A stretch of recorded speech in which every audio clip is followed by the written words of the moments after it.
Oh, I love the holidays. The decorations, the setting up of our Christmas tree, and of course, nothing makes the holiday feel more complete than a spooky, scary skeleton to give you the warm fuzzies and— wait, what? Hey, Judge, you're just in time to help me decorate for the holidays. Mr. Code. Ah, here are the traditional Hearth swarming pumpkins. The traditional Nightmare Night and Nightmare Moon statue. Mr. Code. And now it's time to cozy up with a nice Nightmare Night comic. Mr. Code! Yes? It's Hearth Swarming Eve, not Nightmare Night. Are you sure? I told you if you keep setting your watch back far too early, you're gonna lose track of time. Oh, okay, I understand things now. Good. I'm from the future. Oh, for the love of Celestia. Alright, fine. You're from the future, right? Yep. Well then, you obviously saw this coming. Your future's looking pretty bright. Primitive jerk. Ow.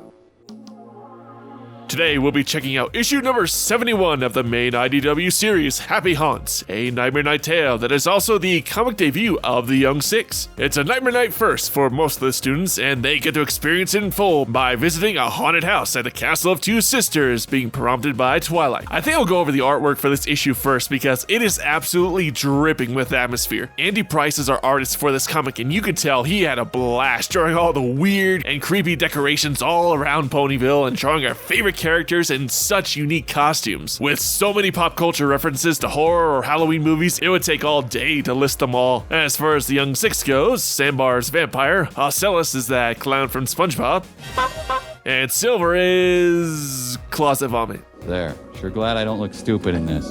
Anyway, back to the comics atmosphere. I love the coloration, such as the purple hues of the night and the creepy green shadows while inside the castle. Speaking of which, the castle itself looks absolutely dark and menacing with heavy shadows and mist surrounding it, making the surrounding Everfree look that much more terrifying. Even the cover itself looks absolutely mesmerizing, drawing the reader in. The structure of the comic itself not only looks cool, but at times serves a practical purpose as well. At the top or bottom of many pages is a thin comic strip that will either depict some comedic horror reference or a quick transition from one scene to the next. It gives the reader either some fun imagery or a clever way to skip on having to draw just walking scenes and gives a greater focus to more pivotal situations. But a misunderstanding occurs that the rest of the girls accidentally set up a variety of experiences at the haunted house as well. Altogether could lead to the worst possible thing ever: a lawsuit.